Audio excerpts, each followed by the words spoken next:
নমস্কাৰ। মই এতিয়া গোৱালপাৰাৰ ৰংজুলিৰ পৰা গুৱাহাটীলৈ আহি আছোঁ। ক'ব গ'লে গুৱাহাটী প্ৰায় পালোহি।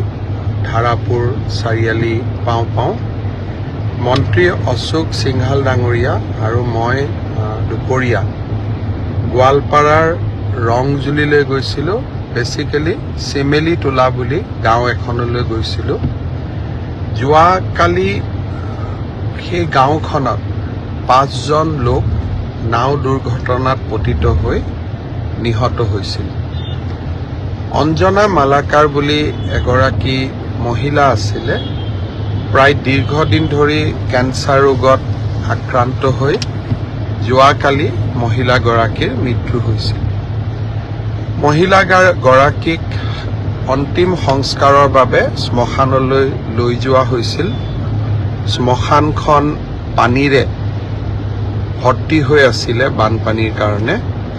সেয়েহে নাও লৈ গাঁৱৰ মানুহে শ্ৰীমতী মালাকাৰৰ মৃতদেহটো সংস্কাৰৰ বাবে লৈ গৈছিলে। ঘূৰি আহোঁতে 26গৰাকী মানুহ টুলুঙা নাওখনত উঠি উভতি আহিবলৈ চেষ্টা কৰে। নাওখন দুৰ্ঘটনাত পতিত হয় আৰু প্ৰায় একেটা পৰিয়ালৰে 5গৰাকী লোক নিহত হয়। দুৰ্ভাগ্যক্ৰমে এই 5গৰাকীৰ ভিতৰত শ্ৰীমতী অঞ্জনা মালাকাৰৰ স্বামীও ইয়াৰ ভিতৰতে 5জনৰ ভিতৰতে আছিল। নিয়তিয়ে স্বামী স্ত্ৰী দুয়োগৰাকীকে একেলগে এই সংসাৰৰ পৰা আঁতৰাই লৈ গ'ল। চিমেলিতোলা গাঁৱত গৈ শোকসন্তপ্ত পৰিয়ালবৰ্গক আমি সমবেদনা জনালোঁ আৰু চৰকাৰৰ পৰা সামান্য অনুদান হিচাপে 4 লাখ টকাকৈ মৃতকৰ পৰিয়ালকেইটিলৈও আগবঢ়ালোঁ। ৰংজুলিৰ পৰা চিমেলিতোলা প্ৰায় 16 কিলোমিটাৰ ভিতৰত সোমাই যাব লাগে। ঘূৰি আহোঁতে বিভিন্ন স্থানত গাড়ীখন ৰখাই মানুহক মাত কথা দিয়াৰো সুবিধা পালোঁ। ৰংজুলিৰ পৰা গুৱাহাটীলৈ উভতি আহোঁতে বাটতে দক্ষিণ কামৰূপ ভাৰতীয় জনতা পাৰ্টীৰ কাৰ্যালয়। দিনটো একো খোৱা হোৱা নাছিল কাৰণে দক্ষিণ কামৰূপ ভাৰতীয় জনতা পাৰ্টীৰ কাৰ্যালয়তে আমি অশোক সিংহাল আৰু মই এখন ৰুটি খাওঁ। বিধায়ক হেমাংগ ঠাকুৰীয়াই আমাক আতিথ্য আগবঢ়াই বিধায়কগৰাকীকো ধন্যবাদ জনাইছোঁ। অলপ পিছত গুৱাহাটী পাম। আপোনালোকে ইতিমধ্যে গম পাইছে যে অসম চৰকাৰৰ কৰ্মচাৰীসকলৰ বাবে 7 আৰু 8 নৱেম্বৰ তাৰিখে আমি মাতৃ পিতৃ বন্দনাৰ বাবে 2 দিন ছুটি দিছোঁ। 7 আৰু 8 তাৰিখ চৰকাৰে ছুটি দিছে। 9 তাৰিখ ছট পূজা, 10 আৰু 11 তাৰিখ শনিবাৰ আৰু ৰবিবাৰ। এক কথাত ক'বলৈ গ'লে 7 তাৰিখৰ পৰা 11 তাৰিখ 5টা দিন চৰকাৰী কৰ্মচাৰীসকলে বন্ধ পাব। মাতৃ পিতৃ বন্দনাৰ উদ্দেশ্য হ'ল এই 5 দিন আমি যদি আগতীয়াকৈ পৰিকল্পনা কৰোঁ, মোৰ মা, মোৰ দেউতা, মোৰ শহুৰ, মোৰ শাহু, আমি বিভিন্ন মন্দিৰ, তীৰ্থস্থান বা পৰ্যটনস্থলীলৈ আমি লৈ যাব পাৰোঁ। পিতৃ মাতৃয়ে আমাক ডাঙৰ দীঘল কৰে। পিতৃ মাতৃৰ কৃপাতেই আমি জীৱনত সফলতা লাভ কৰোঁ। ব্যস্ত জীৱনৰ মাজত কেতিয়াবা পিতৃ মাতৃক আমি সময় দিব নোৱাৰোঁ। যোৱা 3টা বছৰ এই মাতৃ পিতৃ বন্দনাৰ কাৰ্যসূচী ৰাজ্য চৰকাৰে হাতত লৈছিল আৰু বহুতো লোকে গাঁৱৰ ঘৰলৈ উভতি গৈও বহুতো চৰকাৰী কৰ্মচাৰীয়ে দেউতাক মাকৰ লগত এই 5টা দিন সময় কটোৱাৰ ফটো আমালৈ পঠিয়াইছিল। বহুতে মোক প্ৰশ্ন কৰে যে ব্যক্তিগত কোম্পানীত কাম কৰা সকলেই সুবিধা কিয় নাপায়। মই আশা কৰোঁ যে চৰকাৰে যেনেকৈ আমাৰ কৰ্মচাৰীসকলক এই সুবিধা দিছে, একে সময়তে ব্যক্তিগত কোম্পানীৰ স্বত্বাধিকাৰসকলেও এনেকুৱা যদি সুবিধা তেওঁলোকৰ কৰ্মচাৰীসকলকো দিয়ে আৰু বিনা বেতন নকটাকৈ যদি এই সুবিধা দিয়ে, আমাৰ সমাজখনত মাতৃ পিতৃ বন্দনা এক সুন্দৰ নিয়মলৈ পৰিণত হ'ব। মই আজি সকলোকে আহ্বান জনাম, বিশেষকৈ বেচৰকাৰী কোম্পানী, প্ৰাইভেট কোম্পানীৰ স্বত্বাধিকাৰসকলক পাৰিলে আপোনালোকেও 7 আৰু 8 তাৰিখে কৰ্মচাৰীসকলক ছুটি দিব। মই দাবী কৰিব নোৱাৰো, কিন্তু আপোনালোকক মই বিনম্ৰতাৰে সৈতে অনুৰোধ জনাম। যোৱাকালি মই কেইটামান টেলিভিশ্যনত এটা ডিবেট দেখিছিলো যে তৃতীয় আৰু চতুৰ্থ শ্ৰেণীৰ চাকৰিত APSCৰ ধৰণে পৰীক্ষা কিয় হ'ব লাগে। দৰাচলতে আচল কথাটো হ'ল যে আমি APSCৰ ষ্টেণ্ডাৰ্ডৰ প্ৰশ্ন কাটিব খোজা নাই। APSCৰ ধৰণৰ পৰীক্ষা, তাৰমানে প্ৰথম প্ৰিলিমছ হ'ব, তাৰপিছত মেইনছ হ'ব আৰু তাৰপিছত আমাৰ ভাইবা হ'ব। কিন্তু পৰীক্ষাৰ প্ৰশ্নৰ ষ্টেণ্ডাৰ্ড চতুৰ্থ শ্ৰেণীৰ কাৰণে APSCৰ দৰে নহয়। পৰীক্ষাৰ প্ৰশ্নৰ ষ্টেণ্ডাৰ্ড মেট্ৰিকৰ দৰে হ'ব, হায়াৰ ছেকেণ্ডেৰীৰ দৰে হ'ব। তেনেকে তৃতীয় শ্ৰেণীৰ কাৰণেও আমি সেই ধৰণৰ যিটো পৰীক্ষাৰ বাবে প্ৰয়োজনীয়, অৰ্থাৎ গ্ৰেজুৱেশ্যন যাৰ কোৱালিফিকেশ্যন, তাৰ বাবে চিলেবাছ গ্ৰেজুৱেশ্যন হ'ব, হায়াৰ ছেকেণ্ডেৰী যাৰ চিলেবাছ, তাৰ চিলেবাছ হায়াৰ ছেকেণ্ডেৰী হ'ব। কিন্তু আমি এটা প্ৰস্তাৱ দিছিলোঁ যে এইবাৰ ADREৰ পৰীক্ষা প্ৰিলিমছ হওক, মেইনছ হওক আৰু ইণ্টাৰভিউ হওক। কিয় কৈছিলোঁ আপোনালোকে জানি আচৰিত হ'ব যে 7,000 পোষ্টৰ ভিতৰত এটা পোষ্ট আছে যাৰ কোৱালিফিকেশ্যন হায়াৰ ছেকেণ্ডাৰী, আৰু সেই শিতানত 3,700 পোষ্ট আছে। তাৰ বিপৰীতে 11 লাখ ল'ৰা ছোৱালীয়ে আবেদন কৰিছে। 11 লাখ ল'ৰা ছোৱালীক যেতিয়া আমি পৰীক্ষা পাতিব যাম, এটা পৰীক্ষা কেন্দ্ৰত যদি 500তকৈও আমি ল'ৰা ছোৱালী বহাৰ সুবিধা দিওঁ, আমাক 2100 পৰীক্ষা কেন্দ্ৰ লাগিব। আৰু 2100 পৰীক্ষা কেন্দ্ৰ সমানে এটা পৰীক্ষাৰ কোৱালিটি মেইনটেইন কৰাটো অসম্ভৱ, প্ৰত্যাহ্বানমূলক হৈ পৰে।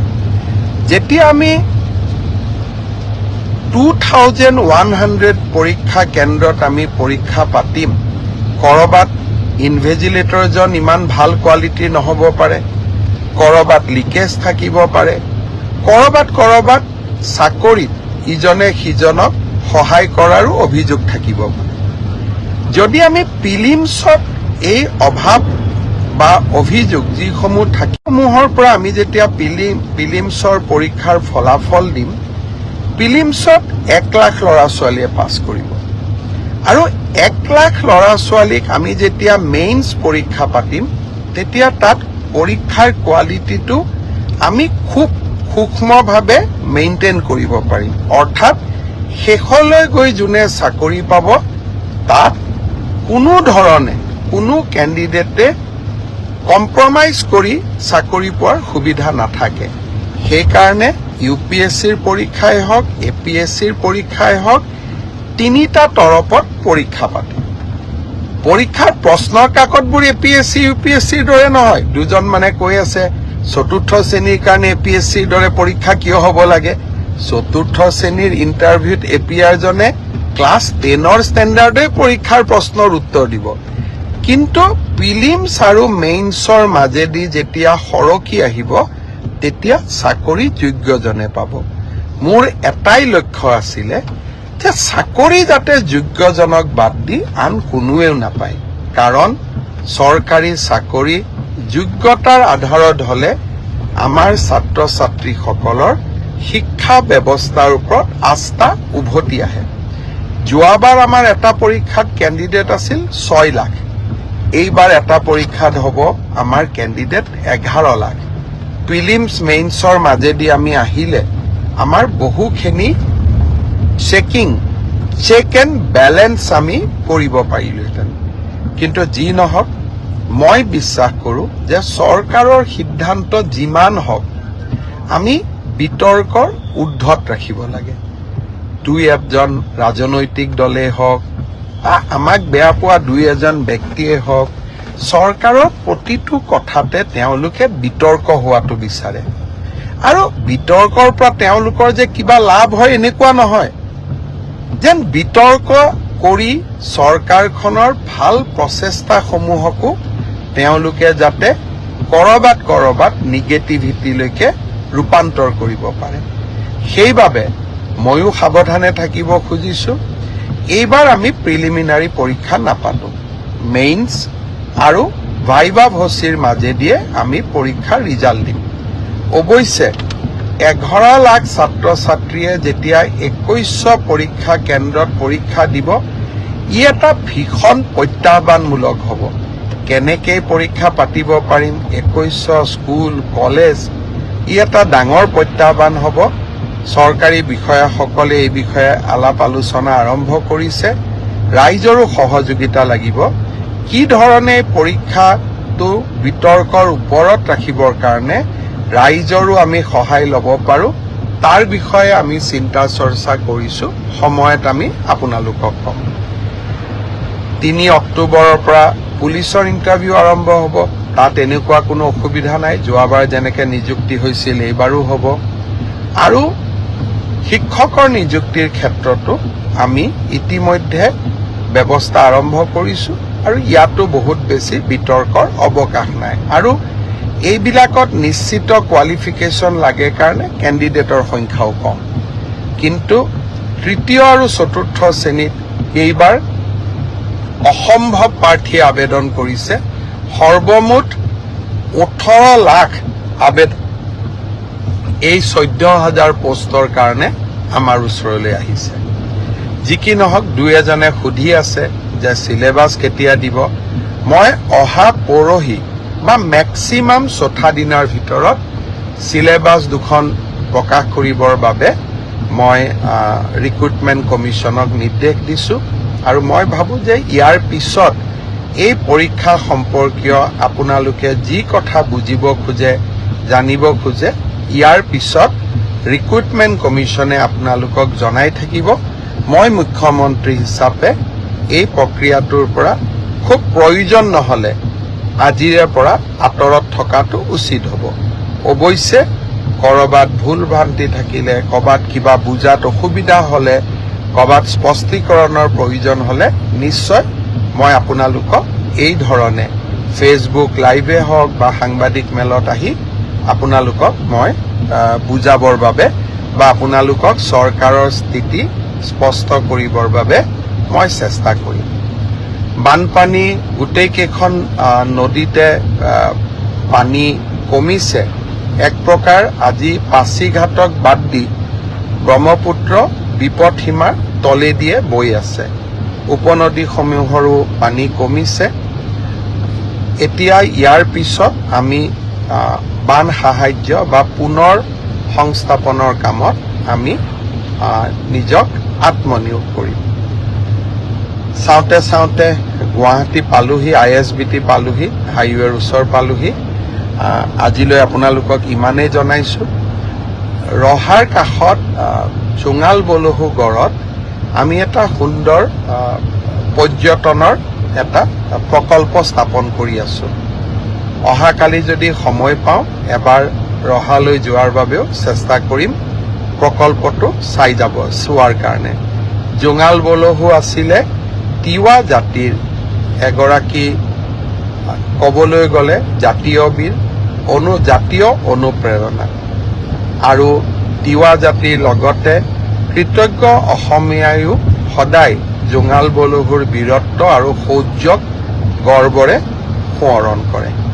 পুনৰ এবাৰ আপোনালোকক ধন্যবাদ জনালোঁ ফেচবুক লাইভৰ সৈতে জড়িত হোৱাৰ বাবে। অলপ পিছতে ময়ো আহি ঘৰ পাম, ৰাতিপুৱাই ওলাই গৈছিলোঁ। পুনৰ এবাৰ আপোনালোকক ধন্যবাদ জনালোঁ। শুভৰাত্ৰি।